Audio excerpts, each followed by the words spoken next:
Hi, Tim here from Proclaim AV, and today we're going to take a look at the Soundtools XLR Sniffer Sender. Let's check it out.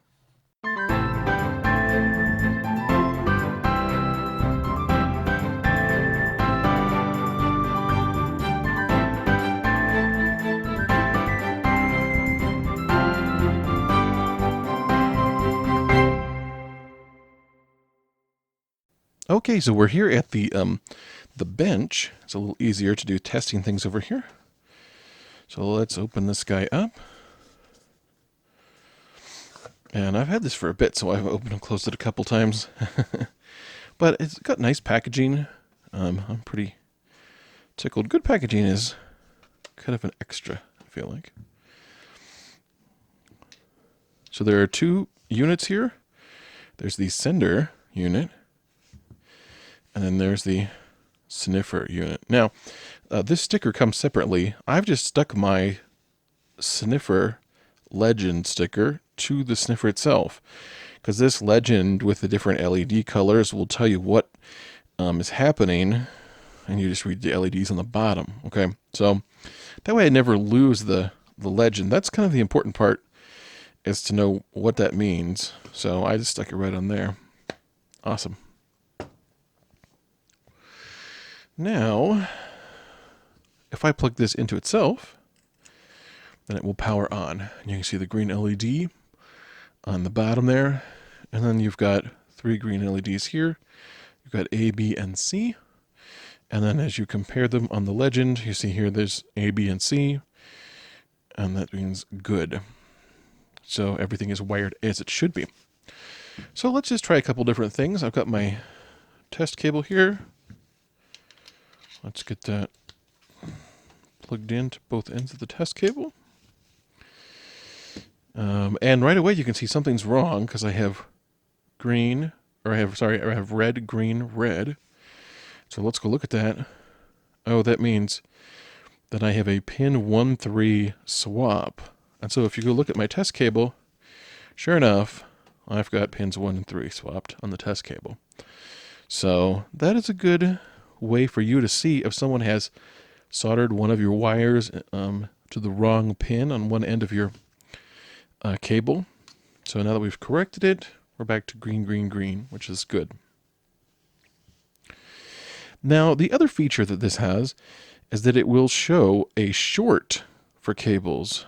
So let's do an example of that. Let's short pins 1 and 3. There's 1. And here's 3. Okay. And now we can see we have nothing on A, B is green, and nothing on C. So let's look for that combination. Here it is right here. And it is pin 1-3 short. Okay. So that's good to know. It's nice to be able to check that. You can check if pins are open, swapped, or shorted just by checking the colors that have lit up there. Now the last thing that you can do with this unit is that you can unplug the center side there. And now we've got no lights. And then we can pull in phantom power. So this phantom power is coming from my little Mackie Micro series. So let's plug that in. And look at that. We have green, green, green. So we can just use phantom power from our mixer board and the Sniffer side, and not even need this side. If we had an installed cable snake, for example, you could just power the whole thing up, and then you could go through and check. It's great for checking stage pockets or snakes to make sure everything's wired properly or working or connected properly. So let's try doing something here. Let's disconnect pin 1, for example. Now we've got no lights, and we know no lights means pin 1 is open. Okay.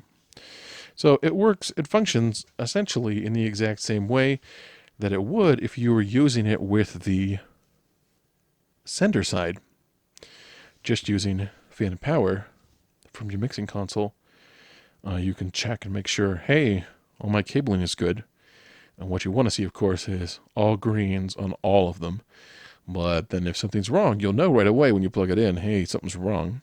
I'm not getting anything, or I've got a different combination of lights or something. So a good option to have for this unit. Now, let's take a look at the battery. This unit is powered by a battery in the sender side. Okay, and you notice when we're not plugged in, there's no on-off switches on this. It simply comes on when you plug it into the unit. Okay, or into the Sniffer side. So there's a battery in here, and every time I take this apart, I'm quite impressed. Like, nothing grinds together. It comes apart very smoothly. There are actually little seals here and down there. So everything seals together nicely when you screw it together. And then this will run on an A23 battery, a little alkaline. So put it back together there. And this whole thing is made of aluminum, very nicely made, and it should be pretty durable. So, all right. So that is it. The Soundtools XLR Sniffer Sender, or Sender Sniffer. A great little tool to have in your bag or at your church. I mean, definitely recommend one of these. It's going to save you a lot of time and make it very easy for you to test, especially installed cables. Well, I hope that was a helpful tool for you. And if you're interested in getting your own Soundtools XLR Sniffer Sender, you can go over to soundtools.com and check it out. Thanks for watching.